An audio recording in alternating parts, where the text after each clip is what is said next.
They told us to never go below level 7 in the mine.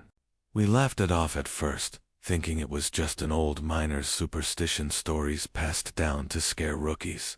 But by the third day of our shift, the warnings didn't sound like jokes anymore. The mine itself was a labyrinth, carved deep into the mountain, narrow tunnels twisting in ways that made your sense of direction useless. There was always the smell of damp rock and rust, a faint metallic temps that clung to your clothes and skin. Our helmets cut through the darkness with small beams of light, illuminating the jagged walls and the occasional abandoned cart, still bearing old tools rusted beyond recognition. I remember the first time we heard it, a low hum, vibrating through the walls, so subtle that we thought it was just the echo of our own equipment. But then it grew, a resonance deep in the stone, like the mine itself was alive and breathing. We froze, listening, and for a fleeting moment, I could have sworn I heard whispers, names being called. Urgent, almost pleading. That night, as we were packing up to leave, a map in the break room caught my eye. It marked the lower levels in faded red, and in jagged handwriting near level 7 was a single line: "Do not go further. They are waiting." I laughed nervously, trying to shake it off. But even now, as I tell you this, I remember the chill that ran down my spine, the way the shadows seemed to cling to the corners of the tunnels, the oppressive weight of the mountain pressing in around us. We didn't listen, and that's when the real mine revealed itself. The mine was older than anyone could remember, a relic of a time when miners risked everything to dig into the mountain for what little ore it offered. Its entrance was hidden at the edge of a forest, a rusted archway partially collapsed. The name of the company long faded into the stone. Around it, the trees leaned closer than they should have, their twisted branches like fingers pointing at the opening. Even in daylight, there was a heaviness to the place, a weight in the air that pressed down on your shoulders and made every step feel deliberate, slow, almost reluctant. The first time we approached it, I noticed the ground seemed oddly undisturbed, despite years of activity. No footprints beyond a certain point. The air smelled damp, earthy, and metallic, like rust and wet clay mixed together. I remember thinking it was strange for such a notorious mine to feel so untouched, almost as if it had been waiting for someone to enter. Local rumors didn't help ease the unease.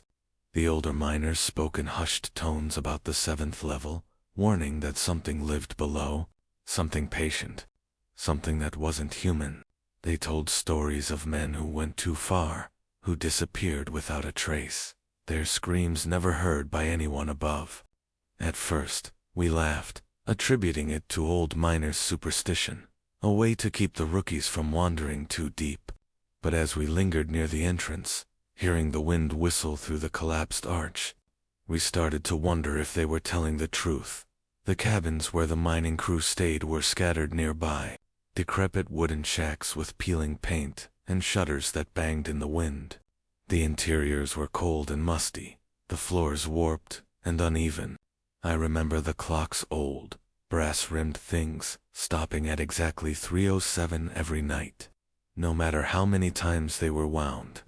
Birds seemed to vanish entirely within the tree line when we approached the mine, their silence almost deafening.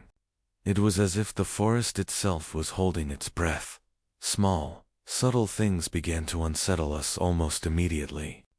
Reflections and puddles seemed off, elongated in ways that made the water ripple unnaturally. The shadows inside the cabins didn't match the shapes of the furniture or the angles of the light. At night, the lamps flickered in patterns that didn't correspond to any draft or electrical issue. We chalked it up to old wiring, old wood, old buildings. But deep down, none of us believed it entirely. When we finally descended, the narrow tunnels felt alive. The walls were slick with moisture, the air heavy and unyielding. Stalactites hung low, dripping water that echoed like tiny screams in the darkness. Every step reverberated through the stone, and sometimes it felt like something deeper in the mine was answering back. A shuffle, a breath, a vibration we couldn't account for. There was a rhythm to it, subtle at first, then growing stronger the further we went down. The mine wasn't just old, it was patient. I watched. I remember catching glimpses of shapes at the edge of my vision, shadows that would vanish the moment I tried to focus on them. When we crossed certain points, the temperature would drop sharply, as if the mountain itself had exhaled. Our lights flickered at the same moment, as though warning us not to proceed. And yet, curiosity, or perhaps arrogance, pushed us onward. By the time we reached the lower levels, below 7, there was a strange familiarity in the darkness. Like the mine knew we were coming. The walls seemed to narrow, closing in, while the hum, low, almost musical, vibrated through our bones. It was subtle, but we all felt it. A pulse beneath the stone, something breathing beneath the rock, and in the reflection of a puddle, I swear I saw eyes staring back at me. Not mine, not a friend's, something else entirely. Something waiting. It's hard to describe the sense of being watched without sounding insane, but every movement we made seemed anticipated. Every whispered conversation in the tunnels met with silence so deep it roared in our ears. Even outside, in the daylight, the forest around the mine seemed altered. The trees leaning in, the air thickening with a pressure we couldn't explain. It was as if the lower levels had extended their influence beyond the stone, beyond the tunnels, reaching out into the world above. There were signs we ignored. Scratches in the walls, patterns that resembled warnings, but we didn't understand them. Marks etched into wood or stone that weren't there the day before, only appearing once we crossed certain thresholds. Faint whispers that seemed to mimic our conversations, just soft enough to make us doubt ourselves.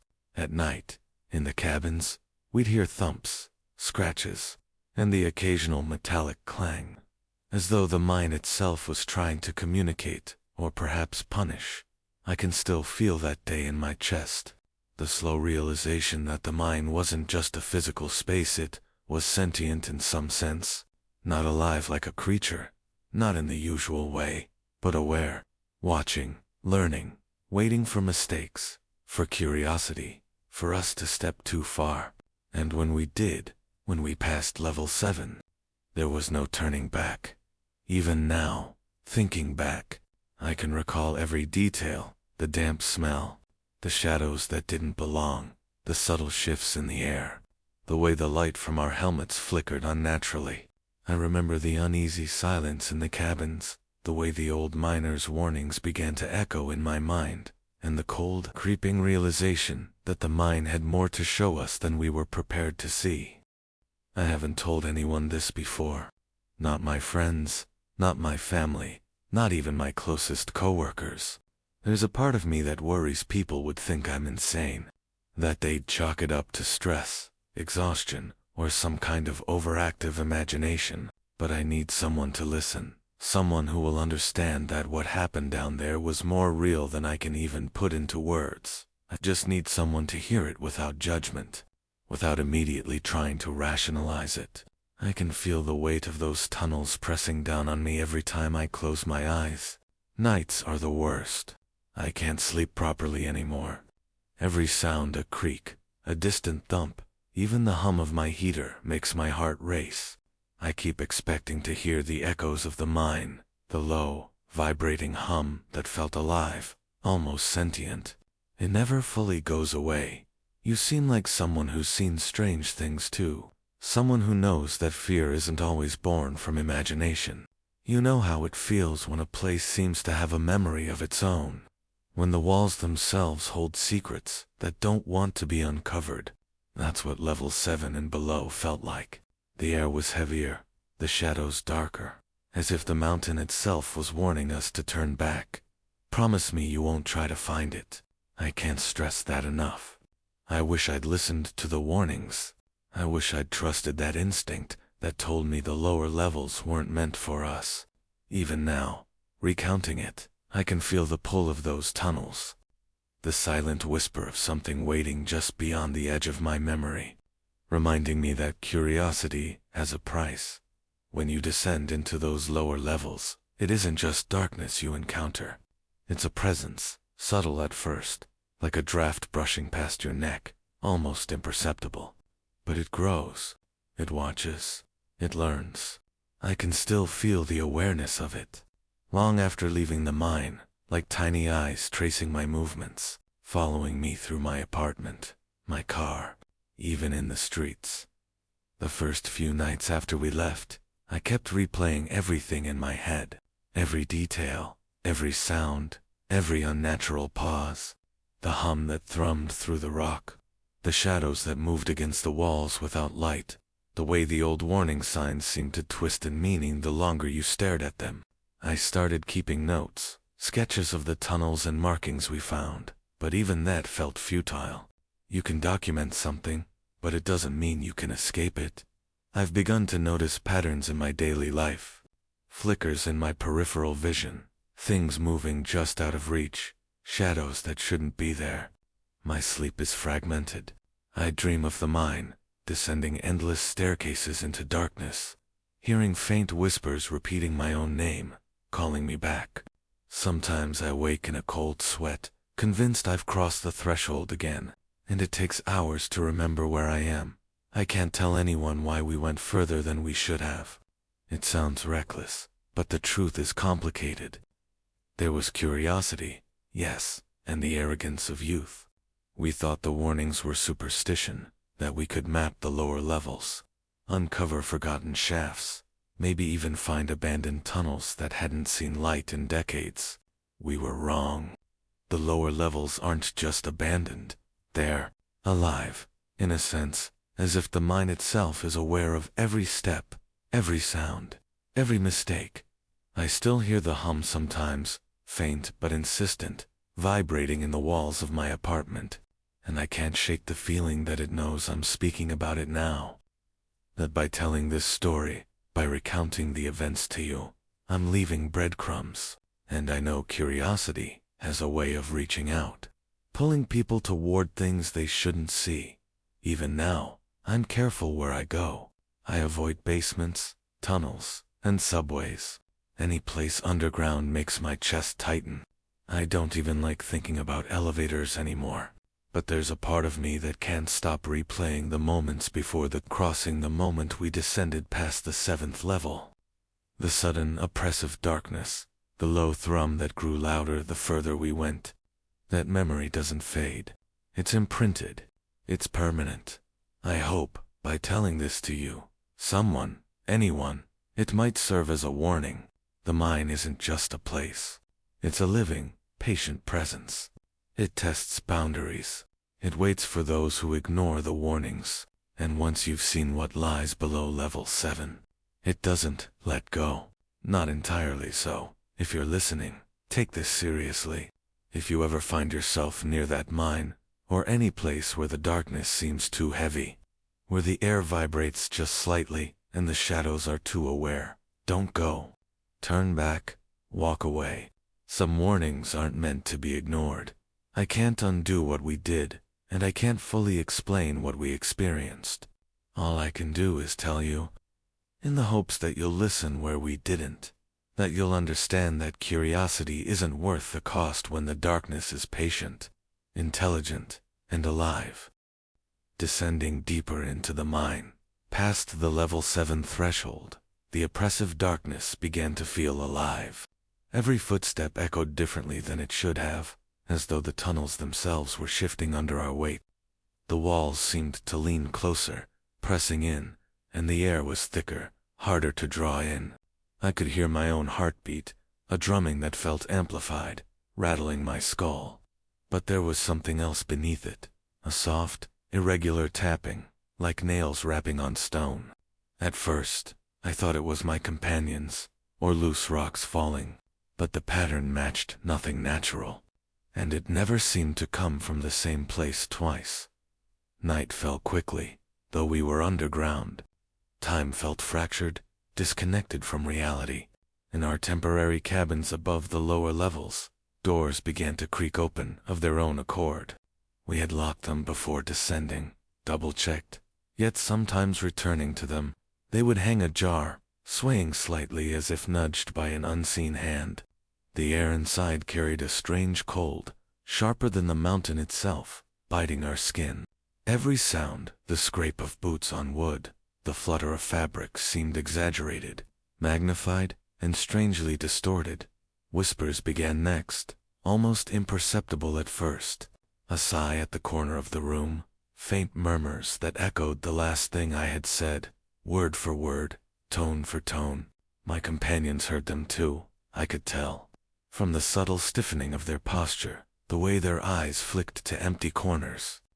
It was impossible to be alone in that place. The mind had a way of reaching inside you, whispering doubts, fears, memories you had buried. It mimicked us, repeated us, but twisted, slow, and deliberate, enough to make the back of your neck prickle. Furniture shifted on its own. Small movements. At first a chair slid a few inches across the floor. A crate toppled just slightly, but then the motions grew bolder. One night, a table slammed against the wall, sending our tools scattering. Yet, when we ran to investigate, the cabin appeared untouched. The tools sat neatly on their racks, as if nothing had happened. I remember staring at a cracked mirror for what felt like hours, watching the shadows inside move independently from our own reflections. I wanted to speak, to call it out, but my voice was swallowed by the oppressive stillness. The mind tunnels themselves became a labyrinth. Corridors curved unexpectedly. Walls I swore were solid shifted slightly when we weren't looking. Strange sounds accompanied these changes. Low hums, dragging footsteps echoing behind us, but vanishing when we spun around. Even our lights flickered in a rhythm, as if breathing. The deeper we went, the more I felt eyes upon us, though I couldn't see them, couldn't even imagine them clearly. Sometimes, a shape would appear at the corner of my vision, elongated and unnatural, gone when I tried to focus. It was watching, waiting, and patient beyond comprehension. Sleep became impossible. In the cabins above level 7, I would lay in my bunk, eyes fixed on the ceiling, hearing things moving outside, scraping against wood, breathing alongside me. Dreams blurred with reality. I would see the tunnels in my sleep, follow their twists and turns, hear whispers repeating our own conversations from hours earlier. I awoke shaking, cold sweat on my skin, only to hear the faintest tapping in the walls, as if confirming I had not truly woken. Each day it became harder to tell if we were underground, or still trapped in some endless corridor of thought and stone. Even talking to each other became perilous. Words spoken aloud, sometimes echoed back, altered, sinister. A simple "we shouldn't go further" might return as "you will never leave." And in that moment, I understood how the mind preyed on fear. We were not just intruders, we were performers in its story. And every wrong step, every echo, every hesitation was catalogued, remembered. Twisted dot objects in the cabins became instruments of its will. Crates tipped over when no one approached. Helmets were moved to the far side of the room, our own gear rearranged. Sometimes, a hammer would land upright on the floor, balanced impossibly, defying gravity. At first, we joked nervously, claiming fatigue or drafts. But soon, laughter died in our throats. There was no wind, no obvious explanation, and the balance of the objects was far too deliberate to be random. The soundscape was unbearable. Constant tapping, faint whispers, the occasional sharp bang, echoed and re-echoed until it merged with the sound of our own hearts. Even breathing became noticeable. We would stop, holding our breath, only to hear it echo back at us a second later, out of rhythm, distorted. Our minds strained to comprehend it, to rationalize it. But the deeper levels refused logic. By the fourth night, the disturbances were almost unbearable. I could feel something moving beneath the floorboards. A subtle vibration, like claws or heavy limbs shifting in the tunnels below. Occasionally, a distant screech, metallic and human-like, would cut through the darkness, making us flinch, nearly dropping our lights. Our conversations became terse, clipped, everyone looking over their shoulders. everyone listening to what wasn't there yet somehow undeniably present. The deeper we went, the more surreal it became. Shadows took shape, forming human outlines but moving unnaturally, angles bending like reflections in warped glass. Our lamps cast beams that seemed swallowed by the darkness immediately beyond, revealing glimpses of stone walls that were impossible in layout. Sometimes, we saw what looked like tunnels extending backward, spiraling in ways that contradicted every structural map we had. I began to suspect the mine had a memory, a consciousness, reshaping itself to toy with our senses, to break us before we reached whatever lay deeper still. One night, I caught sight of a figure at the end of a tunnel. It was tall, impossibly thin, with limbs that seemed to bend backward at unnatural angles. It didn't move like a person, yet it was deliberate, patient, and watching. I froze, eyes locked on it, and for a long moment, neither of us moved. Then, as though acknowledging me, it vanished into the darkness, leaving the echo of a scraping sound that lingered long after it was gone. I realized then that the mine wasn't just inhabited. It was alive in a way we could not understand. Sleep deprivation, fear, and the inexplicable movements warped our sense of time. We began to see things in the dark corridors that shouldn't exist, reflections that didn't belong to anyone, figures that disappeared when approached, shapes that pulsed in rhythm with the tapping in the walls. The line between waking and dreaming blurred, each feeding into the other, until we couldn't trust our senses at all. By the fifth night, I started speaking to the shadows, not expecting answers, but as if naming them might tether me to reality. My companions did the same, whispering reassurances that were swallowed instantly by the thick air.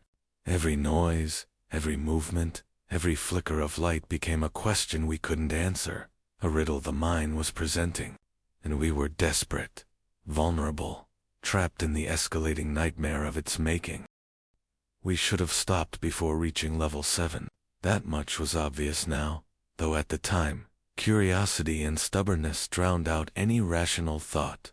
It was on the 6th night, after the knocking, the whispering, the furniture moving, that I found it. A journal, hidden beneath a loose floorboard in one of the abandoned cabins near the 7th level. It was old, yellowed, brittle, and smelling of damp stone and decay. The cover had no title, only a crude etching, a symbol I didn't recognize, like a distorted triangle with a dot in the center. My hands shook as I pried it open. The first entries were mundane, written by someone who had worked the mine decades ago. Names, dates, shift logs, complaints about the machinery and the darkness below. But, as I read further, the tone shifted, descending into something desperate. The writer spoke of shadows in the tunnels, of hearing footsteps behind them when no one else was present, of objects moving without cause. It mirrored exactly what we had been experiencing, down to the taps, the whispers, the flickering lights. I swallowed hard, feeling a cold lump in my throat. Then came the warning, scribbled hastily across the margins: do not go below level 7.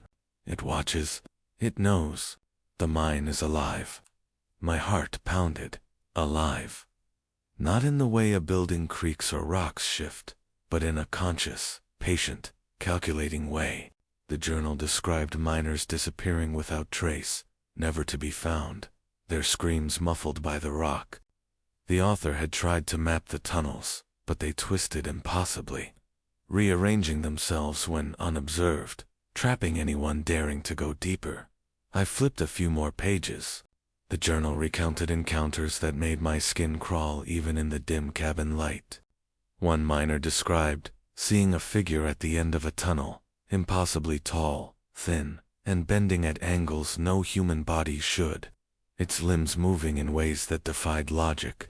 The figure would vanish when approached, leaving behind only a lingering scrape, a breath of air colder than winter, a sense of being measured and studied.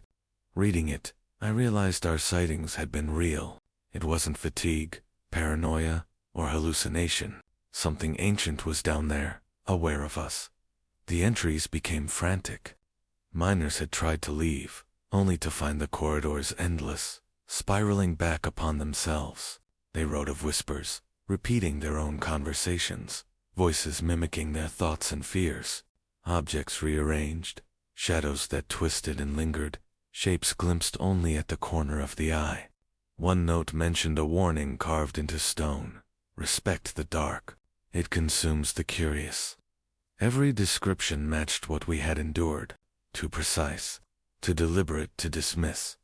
I traced my fingers over a page that described a ritual the miners had attempted, thinking they could appease whatever haunted the tunnels. Candles, chants, symbols etched into the rock. It was as if they had been trying to bargain with the mine itself. The journal ended abruptly. The last words were scrawled in ink, smeared by something wet. It's waiting. We should have listened. After reading, I went to the tunnels myself, compelled despite the fear clawing at my chest. The darkness below level 7 was different from the rest of the mine. It didn't just absorb light, it swallowed sound, warmth, even certainty. I felt a presence before I could see it, watching, patient. My lamp flickered and died, leaving only the faint glow of bioluminescent fungi clinging to the walls. And there it was, in the corner of the tunnel, the figure, thin, elongated, with limbs bending impossibly, its head tilting unnaturally to regard me. I froze, unable to move, every instinct screaming to run. It didn't approach, didn't retreat. It simply observed, and in that moment, I understood. The mine wasn't haunted in the traditional sense. It wasn't spirits or ghosts. It was older, conscious, predatory in a way that was almost patient. It calculated, watched, waited. I felt its gaze measure every thought, every memory, every flicker of doubt. And then I realized, it remembered. All those who had entered, all who had disappeared, all the miners long gone. They were not lost. They were part of it, absorbed, catalogued, feeding its awareness. I stumbled back toward the cabin, shaking, my breath short. The journal had prepared me, but nothing could prepare me for the sheer presence of that thing, or the knowledge that the mine itself was alive, reshaping itself around us, feeding off our fear, our curiosity. We had not just trespassed, we had become part of its story. That night, I couldn't sleep. Every sound in the cabins above the 7th level felt amplified. Every shadow seemed to stretch, waiting. I thought of the journal, of the warnings, scrawled in desperation, and I understood that the mine had always been patient. It didn't need to rush. It waited, and we had entered its domain, and now it knew us. The revelation sank deeper the following days. The tapping in the walls, the whispers repeating our thoughts, the objects moving were deliberate, intelligent, not random, not accidental. And level 7 below it, whatever resided there was older, infinitely aware. I could feel it even in the cabins above, a cold pressure, a silence that pressed against my ears, my chest, as if the mine itself were breathing. I returned to the journal again, hoping for guidance, some clue we had missed. There were none, only the entries of men who had underestimated the mine, who had been consumed by curiosity and arrogance. And now, so have we. The realization was terrifying and humbling. This was not something we could outsmart, negotiate with, or escape easily. It watched, always, everywhere we had been, and where we had yet to go. Even now, weeks after leaving, I catch myself thinking about that figure in the tunnel, that patient, watching presence. I feel it when I close my eyes at night, and the journal's warning echoes relentlessly in my mind: respect the dark. It consumes the curious. Every time I consider going back, even to retrieve something forgotten, I hear the tapping in my head, the whispers repeating my own fears, and I know mine is aware of me.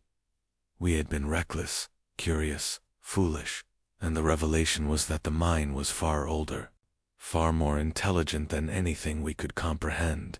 It was alive, and we had entered its domain. Everything we had seen, the lights, the whispers, the moving objects, The impossible tunnels was just the beginning. The journal had told the truth, and now I believed it fully. I write this not to scare you, but to warn you. The mine is patient. It waits. And if you ever come across a place like level 7, with shadows that shouldn't exist, corridors that defy geometry, and whispers repeating your own thoughts, leave immediately. Do not linger. Do not peek below the threshold. It is waiting, and once it knows you, it will not forget. I tried to leave. I thought I could.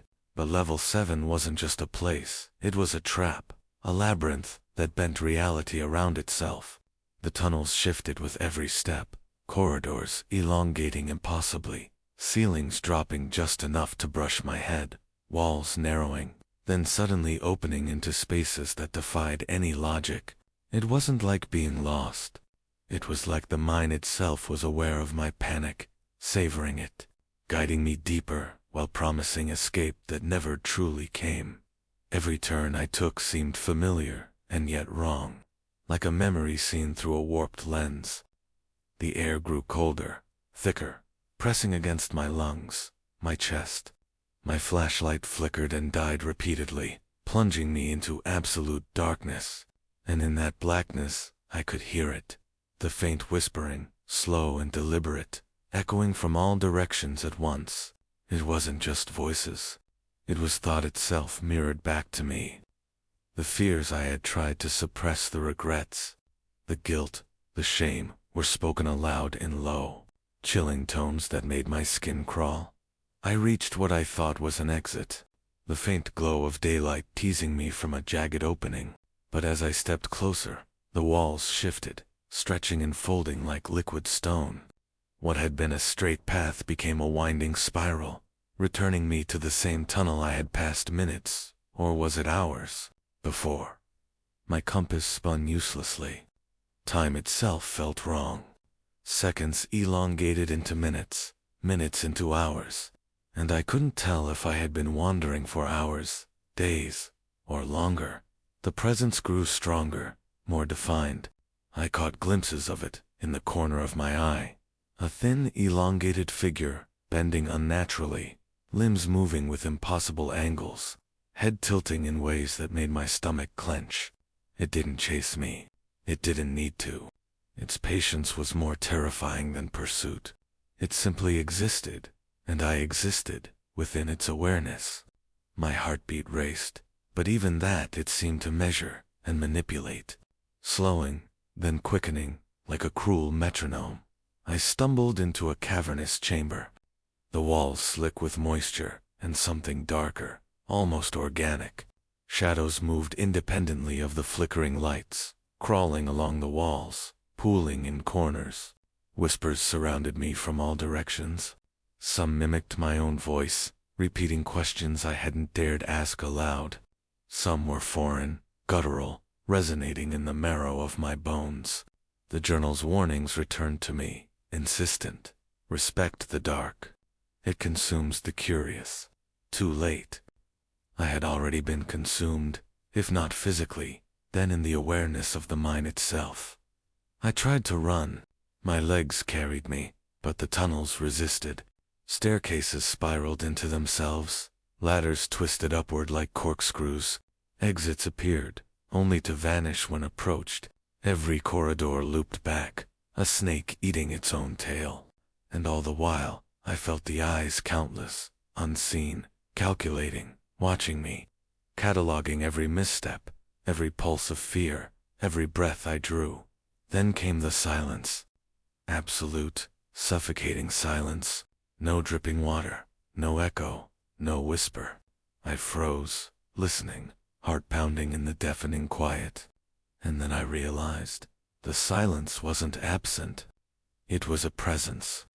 The mine had paused, and I understood that it had claimed me in some way. Not physically yet, but my mind, my perception, my very understanding of the world had been absorbed. I collapsed against the cold stone floor, defeated. I thought about turning back, surrendering completely, but even then I felt it. The infinite patience of the mine. It didn't need to chase me. It would wait, always. I could scream into the darkness, cry for help. Curse it, it would only make my presence more memorable. Eventually, I dragged myself forward, not running, not hoping, just moving, because standing still felt like admitting defeat to the consciousness that surrounded me. Hours, or maybe moments passed. My feet bled, my hands scraped raw on the walls, but the mind continued to fold, twist, shift. And then, faintly, impossibly, a light appeared ahead. It was pale, almost welcoming, but wrong.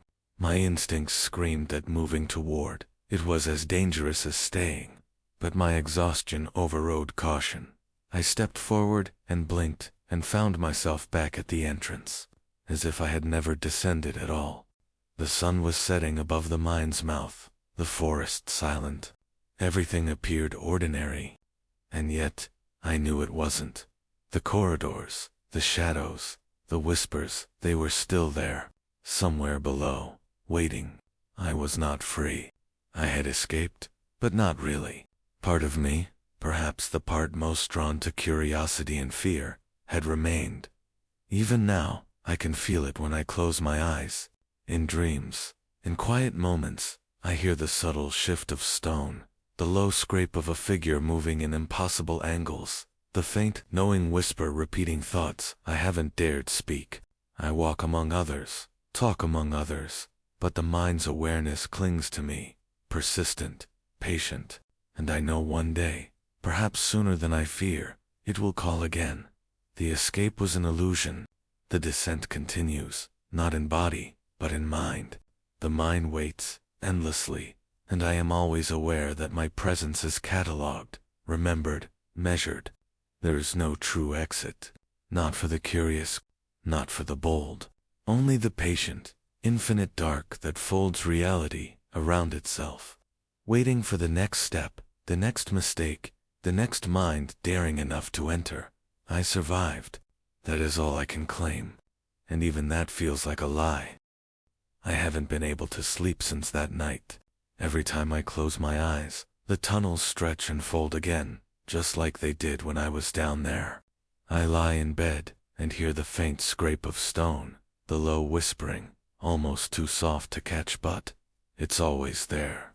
I tell myself it's just my mind playing tricks. But deep down I know it isn't. The mind's presence lingers in ways I can't explain. It has marked me. It doesn't need me to return for it to be aware. Awareness alone is enough. People ask if I'm okay, but I can't explain it without sounding insane. How do you tell someone that a place can bend reality? That it can fold time, warp your senses, and watch you without eyes? They would laugh. They would dismiss it. And that is exactly what it wants. For you to dismiss it. For you to underestimate it. I feel its attention constantly, like a shadow over my shoulder, a whisper at the edge of my hearing. It knows when I am alone. It knows when I am vulnerable. I still hear it every night, not just in dreams, but when I am awake. A faint, deliberate shifting, like stone scraping stone, or a shadow brushing along the walls of my apartment.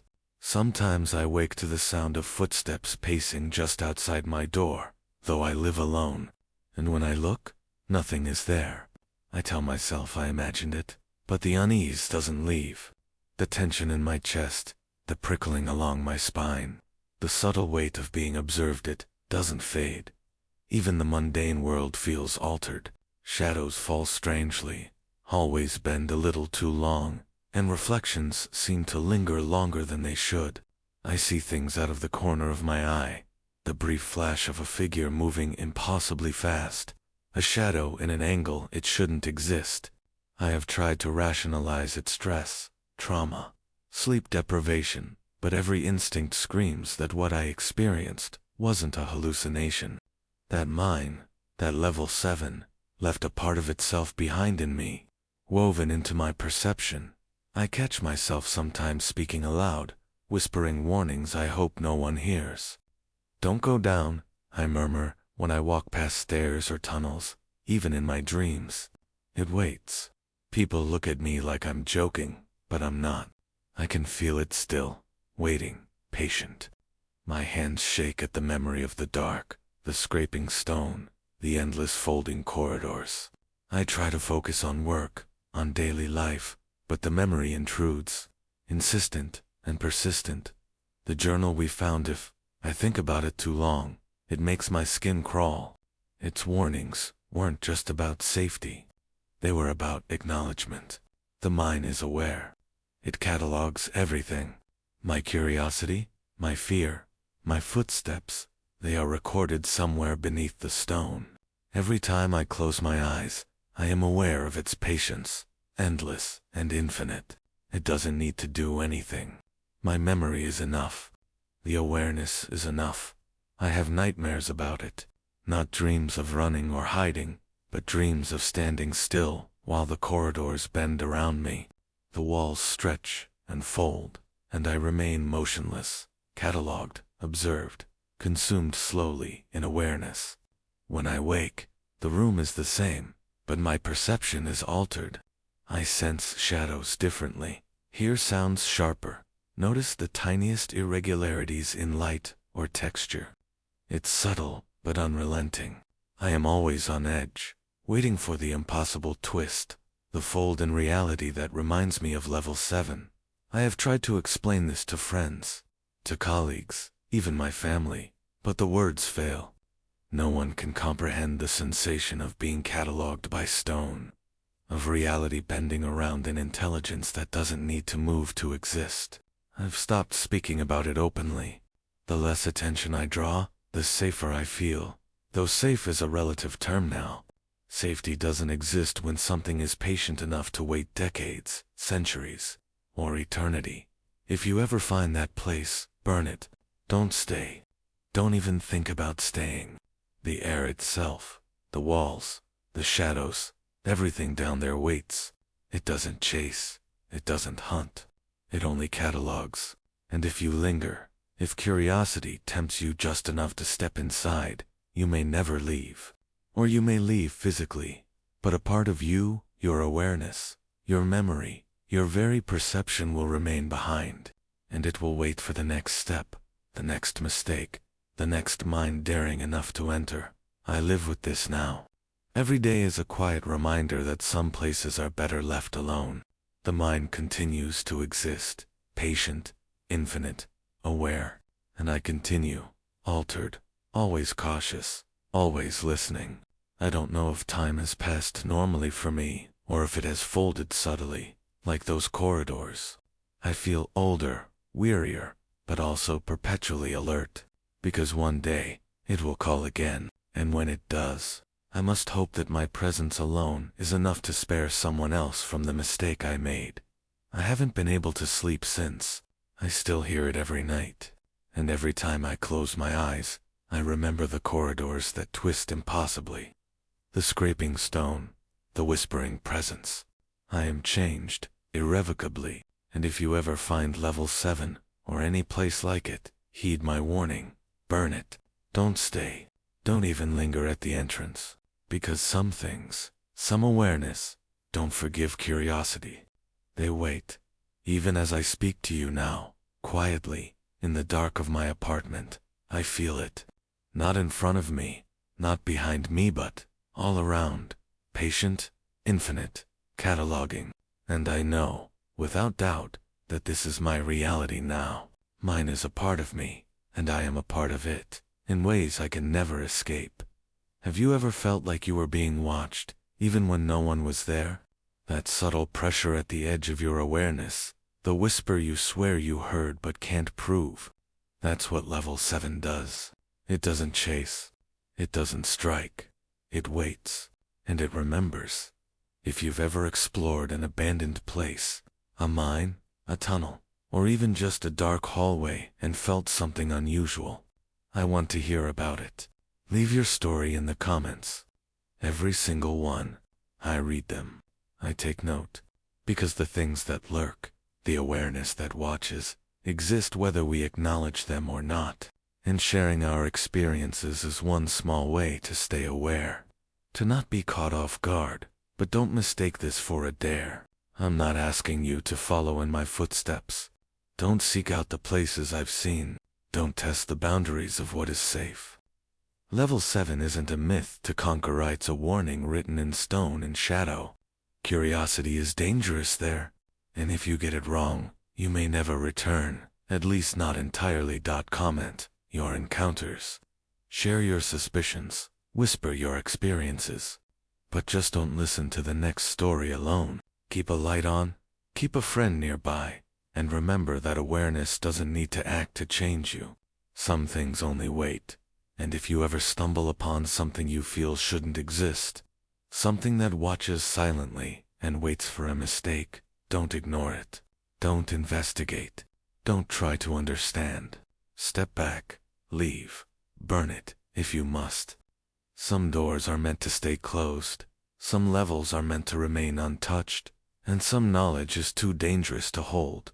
Comment below. Share your story, but above all survive. And remember, level 7 is patient. It's always watching.